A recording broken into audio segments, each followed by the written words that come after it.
Hello, everybody. You're listening to AM 1240, Hot News Talk Radio. Clutch with Keon Rose here. I'm going to tell you something. Okay, the roads. That is a dangerous place right now. The roads in Chattanooga, they are wet. They are slick. It is raining. It is not fun. Please be safe out there. I encourage you to. I like you guys alive. Just really, really worried. Okay, because I was just on the road, and that was not a fun experience. And I imagine that is not the case for a lot of people. Thank you for joining the show today. We've got some things to talk about. Might end up getting into some politics because the thing is, this election cycle is possibly the most exciting election cycle just ever. Okay, the whole Donald Trump situation, which it is becoming apparent that a whole lot of people are not a fan of Donald Trump. Just not a fan of him at all. And it is interesting where we go from here, because you've got the options that I don't know what you're going to do on election day. I presume you just go into the voting booth and laugh because they don't have a box that says none of the above. But, you know, whatever choice you make, it's going to be a fun ride all the way there. And you just have Ted Cruz, who even in defeat is the most hilarious person that you know. He is withdrawing from the race alongside his, for the shortest time, running mate, Carly Fiorina, and they go to hold hands to show victory of some kind. It's very bizarre. And they can't get the handhold right. And so you just saw on stage two awkward 12-year-olds basically trying to grasp each other's hands and raise it up. It is the most hilarious thing I've ever seen in my life. Like, my friend posted a GIF of it on Facebook. I could watch that on a loop all day for the rest of my life. That is the funniest thing I've ever seen. Never take away from Ted Cruz's ability to make you chuckle at least somewhat. Okay, because here's the thing. Of all the people running for president, of the three candidates running for president, if you had told me that Kasich, Cruz, and Trump were running for president a year ago, and that the person that would ultimately not make a fool of themselves was Trump, I wouldn't have believed you. But you've got Ted Cruz, can't figure out how to hold hands. He's in Indiana, a basketball state, calling basketball hoops basketball rings. It's ridiculous. And then you've got John Kasich, who can't answer questions without a full mouth of food. Like, it's just ridiculous. The two of them are just in this thing of a comedy of errors. You should just have, you know, Benny Hill music playing in the background, yakety sax or whatever. But no, it's actually Donald Trump that doesn't come out looking like the clown. It's ridiculous. That whole race was ridiculous. So This is going to just be absolute fun. I can't wait. This is a sports show, which is incredible, right? Because we spent yesterday talking about radio. We had a great conversation with Chip Chapman about the Tennessee Radio Hall of Fame yesterday. But we have some sports stories to get into. There were some from yesterday that I wanted to jump into, and we just didn't have the opportunity. But like, when you're looking at these NBA playoffs, it's an interesting situation where somehow we convinced ourselves that the first round of the playoffs were going to be less exciting than the second round of the playoffs. And I'm not going to lie, that's not what's happening here. This goes to show you that you just never know. We have no idea what we're talking about when we stand here and tell you, well, the second round's going to be more exciting. And then it just looks like the Warriors are going to steamroll the Blazers.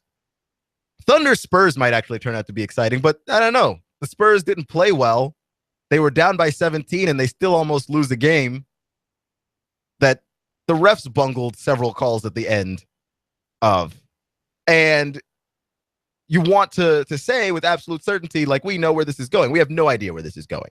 None whatsoever. I don't think anybody really gave the Thunder a chance, but now you have to strongly consider it after game 2, because when they've got Durant and Westbrook playing at the level that they're playing at, it's unreal. Like that is not a team that's very easy to beat because the two of those guys are just so good. Whenever you have a team that you've got two players that command a double team, that's a tough out. Even if you're the Spurs, even if you're the Warriors, I think that's a tough out. And the Warriors, ran the Thunder basically during the season, just dominated them.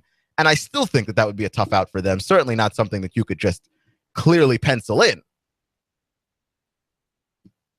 But part of it, too, is the officiating in some of these games have been absolutely strange, right? The whole Miami Charlotte game series, that series where the game 5, Dwayne Wade got fouled, but then they didn't call it. That one was weird. You had obviously that Spurs game, the end of game 2, where the referees could have called about 6 fouls, called none of them. It started with, they have the 2-minute report where they talk about all the calls that they've blown in the last 2 minutes of the game. And the blown call number 1, Manu Ginobili crossed the line and shouldn't have been able to do so. But then afterwards, Dion Waiters reaches inbounds and pushes Manu Ginobili, which is also against the rules. And then Danny Green fouls Steven Adams, and Patty Mills also fouls Steven Adams, and then LaMarcus Aldridge gets fouled. There's just a comedy of errors happening at the end of that game, and the referees blew their whistle on none of it. Absolutely none of the things that happened in the last 18 horrific seconds of that game got called. And I wonder if the 2-minute report that the NBA is releasing is having the desired effect. Because I think everybody applauded it when it first was a rule. The referees are going to say, okay, the last 2 minutes of a game, these are all the calls that we missed. Okay? These are all the calls that we missed. And here is how we fix that. We're being transparent. We're not saying that we're perfect, but we don't want you to think that these games are fixed. We don't want you to think that these games are predicted beforehand and tampered with in any way. So we're just going to be transparent and say, you know what? We missed this call. The problem being is when you are wronged, sometimes the apology doesn't necessarily make things better. Sometimes it does. In fact, I would argue most of the times it does. And certainly I'm not saying don't ever apologize for anything in life. You've got to apologize when you do something wrong and you know you're wrong, right? Like, apologize and you will, for the most part, be forgiven. But you end up in certain situations where the apology is not helping the hurt. It's not. Okay, I used to get into fights with my little brother when I was a kid. And my little brother, younger brother, he's been on this show. He's the basketball nut. Kerwin comes in and he joins us here and talks about hoops from time to time. My younger brother can't help himself. When he walks into a room filled with stuff, he's got to touch everything. Everything. He just picks it up. He messes with it. He puts it back down. He's just got to touch stuff. And I remember we lived in San Antonio and we went to go see the Spurs, and it was free action figure night. So we got like these Spurs nesting dolls. We got one where the giant Spurs Coyote mascot, inside of him was Tim Duncan, and inside of Tim Duncan was Manu Ginobili, and inside of Manu Ginobili was Tony Parker. And I really thought those were cool. I had them on my dresser in my room, and I was like, man, this is awesome. I can't believe that. That's the first free thing I've ever gotten at a sporting event before. This is great. And my brother, comes into the room every day, messes with stuff, picks stuff up. He broke my stuff, man. He broke my free stuff that I got from the Spurs game, and I was so mad at him. And he's just sitting there going, look, man, I'm sorry. Yeah, well, that's not okay because my stuff's still broken. I mean, that's not fine. That doesn't help me in any way now that you've broken everything already. My brother also likes to just eat food that's around. I remember one time we went to Buffalo Wild Wings, and first off, we did this awful thing where we went with our other buddy. So there was 3 of us, and we were there, and it was an NFL Sunday. And because we were young, foolish, didn't have to pay bills, and apparently just the greediest people ever, between the 3 of us, we ordered 100 wings. And I took my portion of the wings and ate as many as I could, which was not as much as my brother and our buddy. And I had eaten as many wings as I could. I saved the rest of my wings. I was going to have them Monday afternoon. I go to work. I come back from work. I open the fridge. My wings are gone. My brother has eaten my wings and is now telling me, I'm sorry I ate your wings. Well, dude, I don't want your apology. I don't care. It doesn't help anything. So here we are, right? The Indiana Pacers lose to the Toronto Raptors. Frank Vogel might get fired, and the referees are talking about, well, we missed some calls. Yeah, you think? Your apology is not going to help Frank Vogel right now, who his job is a little bit more secure if they win that first-round matchup. Which, never mind, that his job shouldn't even be in jeopardy anyway, because he's a fantastic coach. And his team is garbage. Like, outside of Paul George, there's nobody else on that team. It's such a terrible basketball team. It's weird to put it all on him. Okay, it's not like he makes personnel decisions. He doesn't. That is a garbage basketball team that he has coached to the playoffs. And then the refs jobbed him. You know? And so these apologies, basically, they're just the last 2-minute apologies. Here's all the calls we missed. While I think that we appreciate the transparency, it's not particularly useful in any kind of way. Right? Like, the damage is still done. The Heat had to go to 7 games to win a series they probably would have won in 6. And to play a whole extra game. Doesn't help anybody. The Spurs could be up 2-0 in that series, but they aren't. They're tied at 1 apiece with a very good Oklahoma City team and 2 of the best players in the game. 2 of the 5 best players in the game. You know, your apology really doesn't mean a whole lot.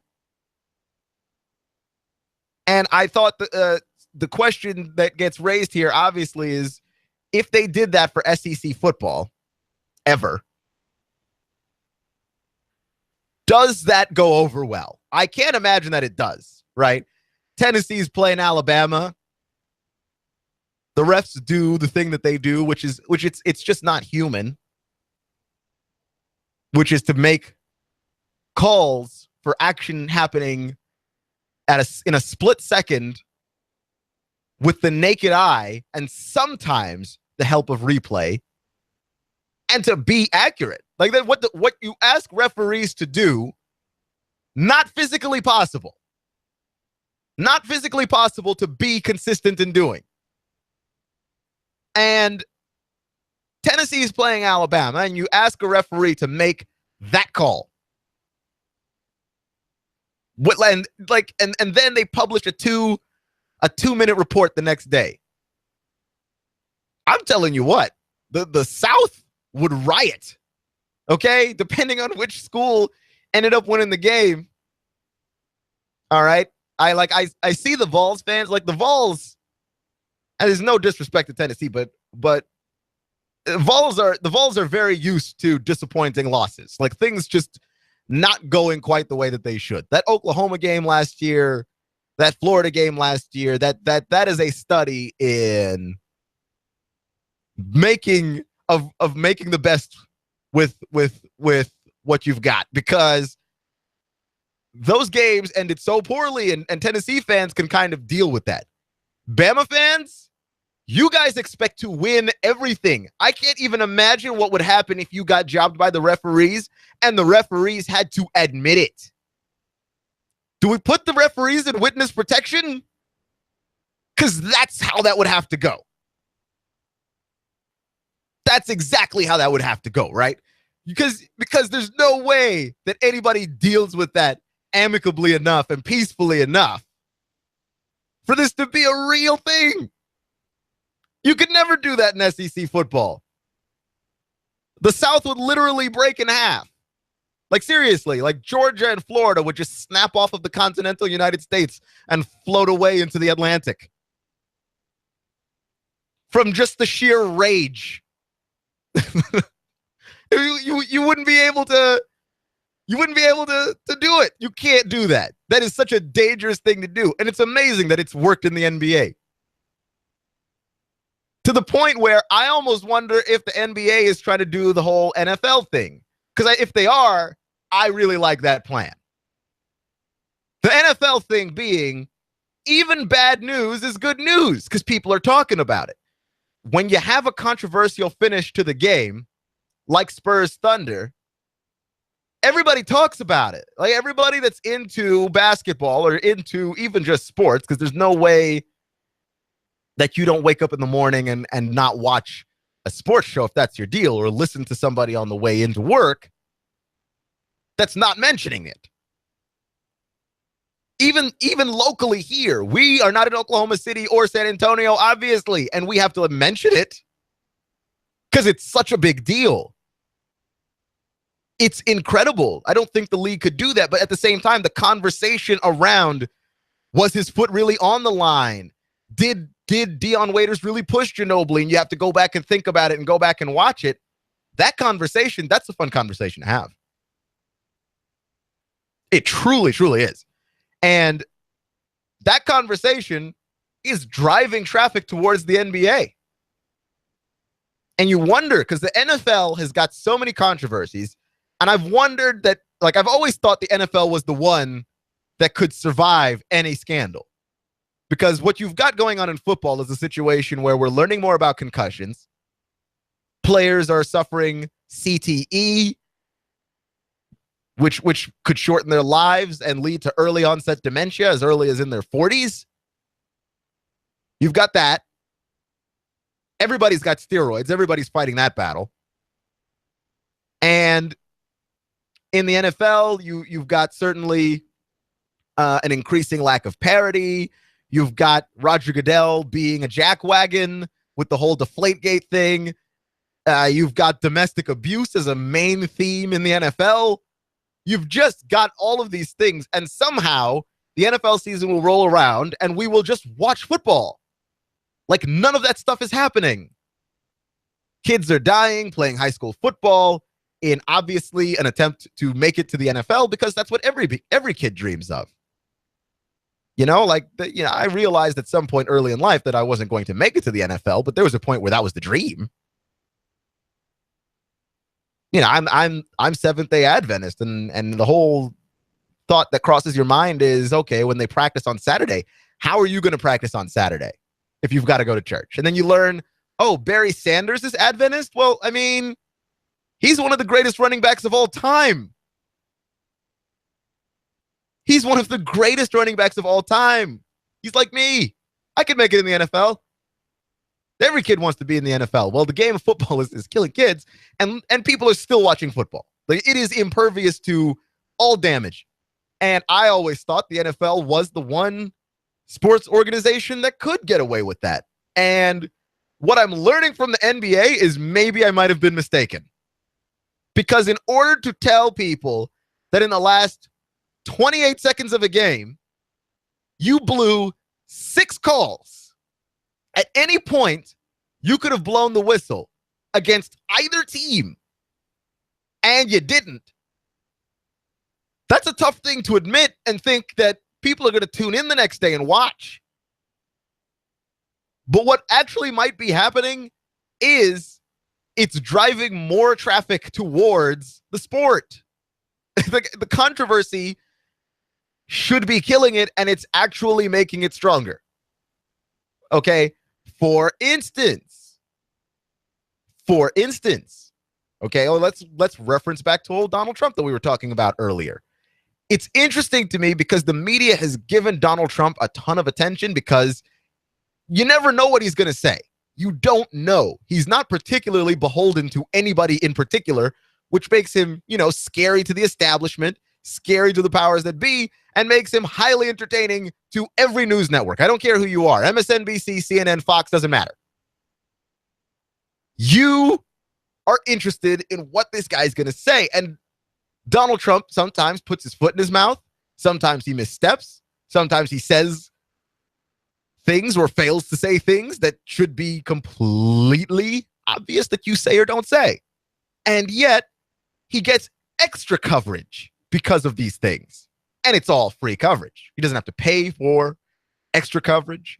And in a way that Ted Cruz eventually basically started trying to become Trump at some point in the conversation and just start saying wild things. And it made him look worse because that's not who he is. The controversy that should be killing you is actually driving more people to see you and hear what you're about. Like everybody that was afraid of Donald Trump and is saying, you know what, maybe don't vote for him, by giving him more attention and drawing more traffic towards him, you're helping him out. And from the looks of it, that's a lot of people.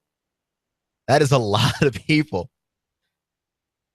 I'm not trying to make light of it, but man, when I'm not saying that nobody likes him, but that is a hard thing to see, that just he is not liked by some of you. You just leave some messages on the Facebook page out there, and I'm like, man, that is intense. But the controversy that should be killing him is actually making him stronger. And I'm looking at the NBA and I'm looking at the NFL, and maybe I've had it backwards all along. It's very, very possible that all of these negative things, as long as you shade them correctly, right? As long as you can be completely removed from it, you can get some positive gain from this. For instance, people are really good about separating Roger Goodell from football. If you're a fan of the Tennessee Titans or the Atlanta Falcons and they're playing each other, when you're watching that game, you are not thinking about Roger Goodell, who is possibly the most hated person in the NFL at the moment. Every time he goes anywhere in public, people boo him. He goes to do the draft, announce the players who are being drafted, and you just hear boo, just cascading from the top of the Music City Hall in Chicago, just boo, like nobody likes Donald Trump. But yet you're all there. You all paid the ticket to go see the NFL draft, to boo the man whose money, you're giving him your money. Trust me, you can boo, but Roger Goodell is laughing all of the way to the bank. You've just separated the two issues, and the NBA's done this perfectly. They've separated themselves somehow from the referees. So you're watching the game in which the referees actually have control, and yet it doesn't stop you from enjoying the game. Listening to Clutch with Keon Rose on AM 1240 Hot News Talk Radio. And it's been great. We're talking about Trump. We're talking about politics. We're talking about the NFL and NBA and just the weirdness of all of this stuff. Thanks for listening. You give us 12 minutes and 40 seconds, we'll give you Chattanooga and the world. News Talk 1240. Shake, shake, shake it at Five Guys Burgers and Fries. The most delicious and unique milkshakes. How about this for delicious and different? Add freshly cooked bacon to any milkshake. Is that even legal? You bet your milkshake and booty it is. Chocolate caramel bacon shake. Coffee caramel shake. All hand blended. Shake, shake, shake it. Down at Five Guys Burgers and Fries. Just about any flavor shake that you can imagine. And they are delicious. Get your shake, shake, shake on at Five Guys Burgers and Fries. Five Guys Burgers and Fries, located in Hickson at North Point. Gun Barrel at the Walmart Center. Downtown 4th and Broad. And in Cleveland at Keith and Stewart. Shake, shake, shake. Shake, shake, shake. Do you feel better outside your home or business than in? Indoor air quality is important. Mildew, mold, smoke, water, and rodent damage are prime causes of poor indoor air quality. Ducts, Indoor Air Professionals, better known as Duct Busters, cleans HVAC systems using 127 definable Duct Busters steps. Let Mark Thompson address the indoor air quality at your business to help reduce employee illnesses. Prevent fires by cleaning your dryer vents. Mark and his parents, Dick and Joan Thompson, have been building our local economy and helping local people with HVAC systems 16 years. Ducts, indoor air professionals. Call 876-9907. 876-9907. Ducts. Call now. Cash, cash, cash, and more cash. Rick Davis is sitting on a mountain of cash, and he wants to give it to you. Hey, it's a fair trade for unwanted coins, diamonds, bracelets, antiques, silver flatware, pocket and wristwatches, pins and jewelry. It's so high that mountain of cash is nearly as tall as a billboard. Rick Davis Gold and Diamonds, paying you top dollar for your valuables. Turn them into cold, hard cash. See Rick Davis Gold and Diamonds now. Brainerd Road near Eastgate Town Center. Cash, cash, cash, and more cash. Unlimited streaming, T-Mobile. No overages. T-Mobile. Get the latest Samsung smartphones. T-Mobile. No credit check required. T-Mobile. Let's set the record straight on coverage. T-Mobile has the best coverage in the Chattanooga area. For a limited time, get 50% off a Samsung tablet when you buy a select Samsung Galaxy smartphone. Only at T-Mobile. T-Mobile, doing data differently. T-Mobile. Unlimited streaming. No overages. T-Mobile. Route 153 Hickson, next to Starbucks. Open till 8. Call 876-9022. That's 876-9022 for T-Mobile. In the middle of our street. Hi, I'm Sabrina with Sabrina Realty Associates. Now is a great time to sell your home. In our area, inventory is at an all-time low, which translates into higher sales prices. Call us today at 423-499-7780 to set up a free consultation and discuss our unique and aggressive marketing programs. We will provide you with a free market analysis to determine the right value of your home. Call us today at 423-499-7780 or visit our website at SabrinaRealty.com. Our house in the middle of our street. Our house. Money, lots and lots of money. I want to buy in the sky.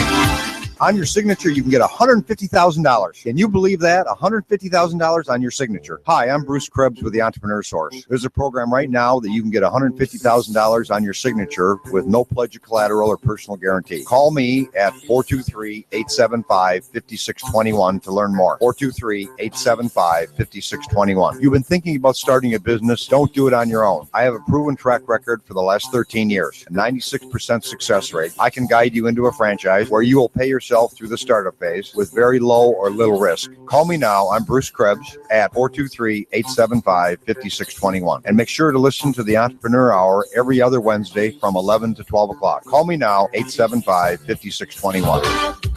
Money, lots and lots of money. I want to buy in the sky. No. Charge! Get back there, you dang Yankee! Great horny toads, I'm up north. Gotta burn my boots, they touched Yankee soil.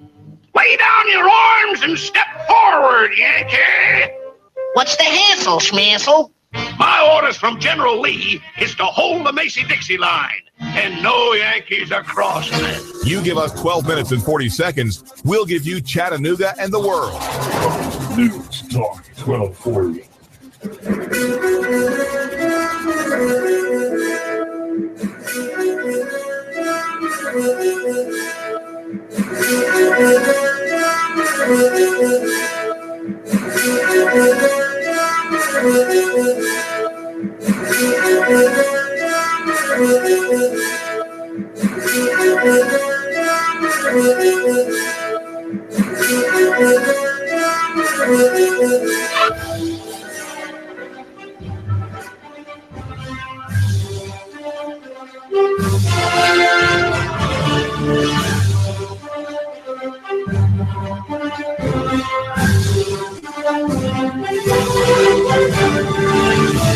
You're listening to AM 1240 Hot News Talk Radio, Clutch with Keon Rose. Thank you for joining me today and making me just a little slice of your day. You know that I appreciate you.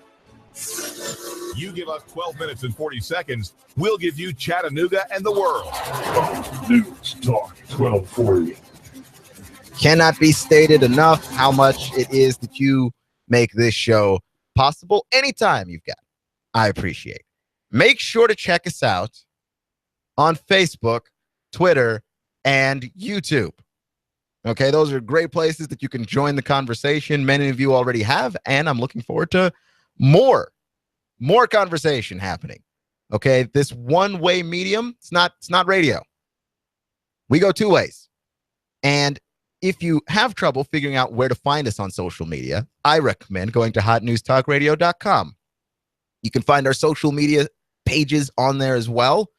We've got our YouTube, Twitter, and Facebook linked up to there, so make sure to just check that out. Or you could stream any show from there also. Just 24/7, 365. That's how we do it here at Hot News Talk Radio. And if you're on the go, you'd like to listen to us mobily, that's fine as well. Simply search us in the TuneIn Radio app in your favorite app store. Simply search Hot News Talk Radio, give us a favorite, and press play, and you'll have Hot News Talk Radio everywhere you go.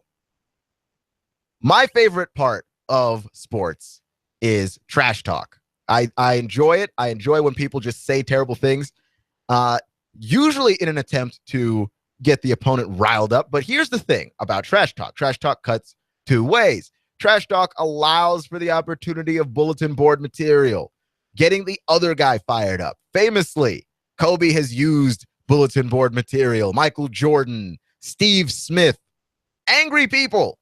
Okay, you don't want to say the wrong thing to them.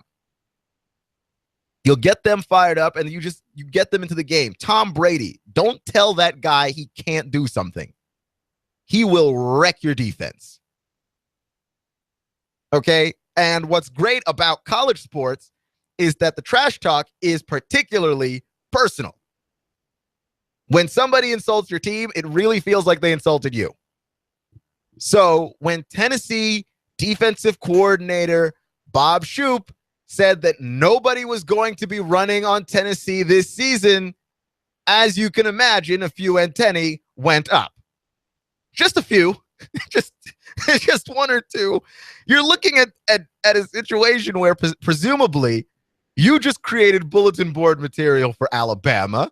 You've created bulletin board material for Georgia. You've created bulletin board material for the Aggies. Everybody is interested now in seeing, can they run on the Volunteers? And I'm interested in this prospect as well, because that defense that they've got going up there in Knoxville has been increasingly more and more dangerous as time goes on. Every single season, they just add more people on the defensive side of the ball. It's terrifying. I am afraid of the Tennessee Volunteers next year. If I'm anybody else in the SEC, and if I'm anybody else in the SEC East, okay, like Florida fan, I know, all right, you can run the ball. You can run. You don't have anybody throwing it, so it doesn't matter. We all know what you're going to do before you do it. You don't have a quarterback.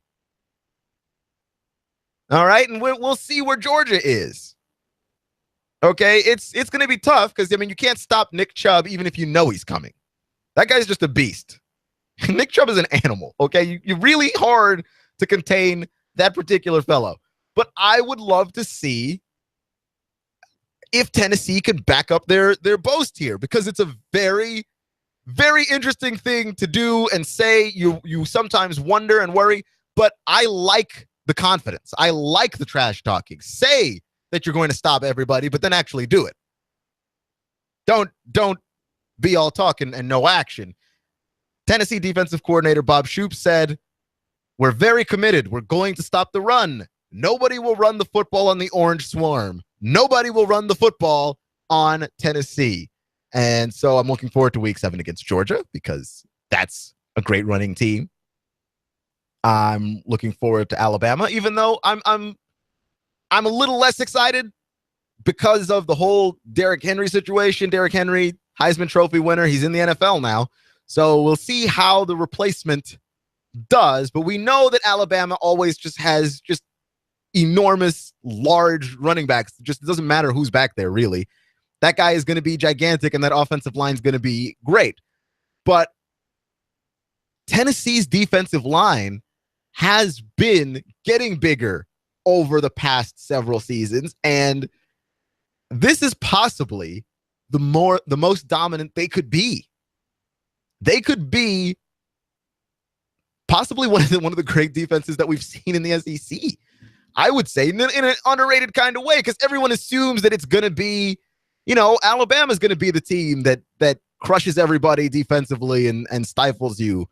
Like, the rest of these teams can play too. It's not the Crimson Tide show, despite what Bama fan wants to think. There are other teams in this conference. You are aware of that, right? And I understand.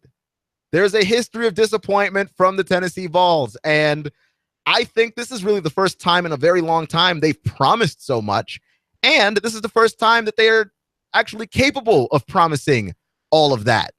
So when they roll into Georgia, they're going to roll into Athens. We'll see. When they roll into Alabama, we'll see. Can the Tennessee Volunteers deliver on their promise that nobody's going to run the ball on the Orange Swarm? Thank you for joining me today. Give me just a little slice of your time. You know that I appreciate you. This has been Clutch with Keon Rose. It's a sports show, but sometimes we talk politics because we're subversive like that. Remember, it's not how you start, it's how you finish. Stay clutch, and I'll see you in 24 hours. I'm blowing everything up. We're starting over.